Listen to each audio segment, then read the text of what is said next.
ऐसे मनुष्य का भोजन पानी बंद कर देना चाहिए। उसको भूख लगे तो खाने के लिए धूल मट्टी उसके सामने धर देना चाहिए, राख धर देना चाहिए। इसको खा करके जियो तो जियो, नहीं तो मर जाओ, तुम्हें जीने का कोई हक नहीं। तेनर खेहर खाओ। भगवान का शील गुण ऐसा है।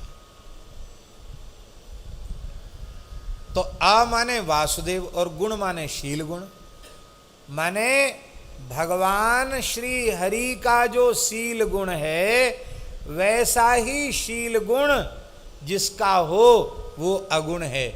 अर्थात भगवान श्री हरि का जैसा शील गुण है ऐसा ही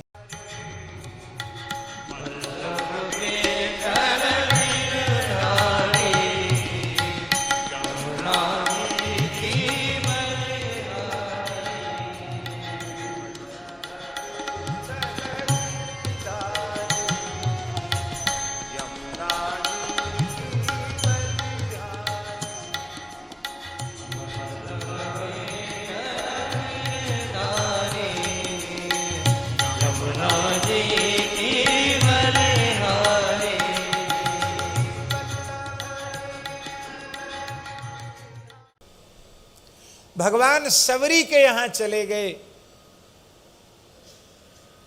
भगवान ने बंदर भालुओं को अपना मित्र कह दिया। ये है शील गुण, इसको कहते शील। बड़े से बड़े होने पर भी अपने बड़प्पन को भुलाकर दीनहीन छोटे से छोटे के पास चले जाना, उसको छाती से लगा लेना, इसका नाम है शील गुण। इसी गुण के कारण भगवान भगवान हैं।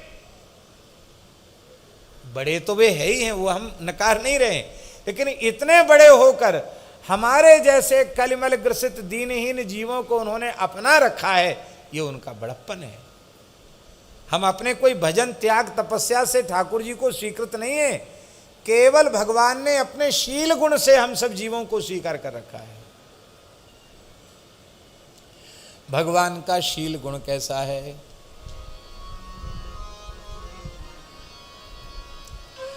अहो वकीयं स्तन कालकूटं जिघांसया पाययदप्य साध्वी लेभे गतिं धातृचितां ततोऽन्यं कम्बा दयालुं शरणं व्रजे। यह है भगवान का शील गुण। गई मारन पूतना, गई मारन पूतना, हाँ गई मारन पूतना, गई मारन पूतना, कुछ काल कूट लगा,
पत्रिका के 100वें पद में तो गोस्वामी जी ने यहां तक कह दिया, सुनो सीतापति शील स्वभाव,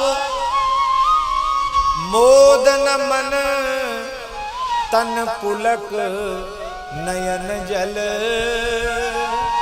सो नर खे हर खाओ। सीतापति श्री रामचंद्र भगवान के शील गुण का श्रवण करके जिसका मन आनंद से भर न जाए, हृदय द्रवित न हो जाए, नेत्रों से प्रेम जल न बहने लग जाए, शरीर में बारंबार रोमांच न होने लगे, ऐसे मनुष्य का भोजन पानी बंद कर देना चाहिए। उसको भूख लगे तो खाने के लिए धूल मट्टी उसके सामने धर देना चाहिए, राख धर देना चाहिए। इसको खा करके जियो तो जियो, नहीं तो मर जाओ, तुम्हें जीने का कोई हक नहीं। तेनर खेहर खाओ। भगवान का शील गुण ऐसा है। तो आ माने वासुदेव और गुण माने शील गुण, माने भगवान श्री हरि का जो शील गुण है वैसा ही शील गुण जिसका हो वो अगुण है। अर्थात भगवान श्री हरि का जैसा शील गुण है ऐसा ही भगवान शिव का भी शील गुण है। ऐसे ऐसे चरित्र हैं झाजी, भगवान शिव की भी कृपा करुणा के ऐसे ऐसे चरित्र हैं कि इतने बड़े देवाधिदेव महादेव ने कैसे कैसे दीनहीनों पर अपनी कैसी कैसी कृपा बरसाई। विनय पत्रिका में गोस्वामी जी ने कहा है, गुणनिधि विप्र के ऊपर जैसी कृपा की है, हमारी बेर क्यों भये कृपण तर, हमारी बार आप कंजूस क्यों बन रहे हैं। जैसे गुणनिधि के ऊपर आपने कृपा की ऐसी मेरे ऊपर कृपा करें। आप लोग कहें गुणनिधि कौन? एक ब्राह्मण था, उसका नाम तो था गुणनिधि, पर वो दुर्गुण निधि था, गुणनिधि नहीं था, वो महादुर्गुण निधि था। संसार के सारे एव सारे कुलक्षण दुर्गुण उसी व्यक्ति में थे। और अंत में माता पिता ने उसको घर से निकाल दिया। ब्राह्मण बालक है, पढ़ा लिखा नहीं, विद्वान नहीं, और एव सब दुनिया के उसी में, ऊट पटांग सब दुनिया की, कोई ऐसा पाप नहीं जो उसने न किया हो। अब वो बेचारा जंगल में भटक रहा था। अब खाने पेट तो सबके पीछे भगवान ने लगा दिया, तो चोरी करके अपना काम चलाता। एक दिन कुछ खाने पीने को मिला नहीं, हो सकता है सावन का ही सोमवार रहा हो, पता नहीं पक्का। तो उसने सोचा कि चलो और तो कुछ मिलेगा नहीं, शिव जी के मंदिर में घंटा होता है, शंकर जी के मंदिर में चोरी का कोई काम नहीं, वहाँ कोई सोने चांदी का काम तो है नहीं, दरवाजे खुले रहते भोले बाबा के हमेशा ही, तो और तो कुछ नहीं है, लेकिन शिव जी के मंदिर में घंटा तो मिलेगा कम से कम चोरी के लिए। अब वो गया, उसने देखा वो अंधेरे में दिखे नहीं, घंटा कहाँ है, रात का समय। उसने अपना ही कपड़ा फाड़ा और कपड़ा फाड़ कर उसको जलाया मंदिर के गर्भगृह में, प्रकाश हो जाए इसके लिए। तो कपड़ा जलाया तो प्रकाश में दिखाई पड़ गया कि शिवजी की पिंडी के ऊपर ही घंटा लटका है। और ये बोले ये तो बहुत खतरनाक जगह, यहाँ कैसे जाएं। तो कोई उपाय न देखकर, वहाँ कोई कुर्सी सीढ़ी तो थी नहीं, शिवजी की पिंडी पर ही चढ़ गया और चढ़ के दोनों पैर, आप लोग ऐसा मत करना ये कथा सुन के, जैसे ही शिवजी के ऊपर दोनों पैर रख के चढ़ गया और चढ़ के घंटा खोलने लग गया, तो भगवान शंकर का डमरू बज उठा। बोले विप्र वर मांगो वरम ब्रूहि, महाराज हमने तो कोई काम किया नहीं, हम तो आपके मंदिर में चोरी करने आए, आप कैसे वरदान मांगने को कह रहे हैं। अरे बोले कोई एक लोटा जल चढ़ाता है, कोई आग धतूरा चढ़ाता है, कोई अक्षत चढ़ाता है, कोई बिल्वपत्र चढ़ाता है, तुम कितने उच्च कोटि के भक्त हो, श्रावण मास में तुमने अपने आप को ही हमारे ऊपर चढ़ा दिया, इससे उत्तम और क्या होगा। ब्राह्मण रोने लग गया, प्रभु आप निश्चित आशुतोष हैं, आपसे बड़ा दयालु कौन होगा भगवान। आपने अपराध को भी अपराध न मानकर भक्ति मान लिया। अब हम हैं तो ब्राह्मण, पर हमने बहुत दुष्कर्म किए हैं, अब हमको चोरी न करना पड़े। भगवान ने कहा कि तुम जाओ, इस शरीर की अवधि तो पूरी करो, अब चोरी नहीं करनी पड़ेगी, अगला जन्म तुम्हारा कुबेर के रूप में होगा, ब्राह्मण कुल में तुम्हारा जन्म होगा और तुम धनाध्यक्ष कुबेर बनोगे, 5 लोकपालों में एक लोकपाल होगे और मेरे सखा माने जाओगे, मेरे प्रिय पार्षद बनोगे। तो जो चोरी करता था उसे उन्होंने दूसरे जन्म में कुबेर बना दिया और अपना मित्र बना लिया। ये है शील गुण। और भी तमाम बातें हैं।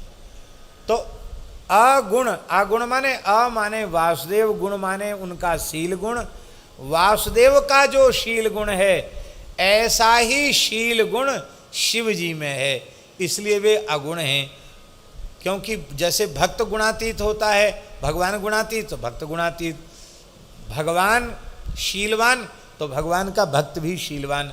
हमारे महाराज जी कहते थे, भक्तमाली जी महाराज, कि भक्त में भगवान के समस्त गुण आविर्भूत हो जाते हैं।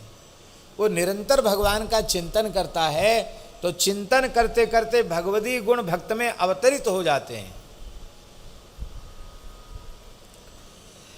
और आगे महाराज जी बोलते थे, महाराज जी कहते थे, यदि भक्त में भगवान के गुण अवतरित नहीं हुए तो भक्ति कच्ची है, अधूरी है। सत शिष्य होगा तो गुरुदेव के सारे सद्गुण शिष्य में आ जाएंगे। शिष्य में गुरु के गुण नहीं आए, इसका मतलब है शिष्यता अधूरी है। सेवक में सेव्य के गुण आने चाहिए, सेव्य के गुण सेवक में नहीं आए, इसका मतलब है कि सेवा में कहीं न कहीं कचाई है, न्यूनता है। तो अगुण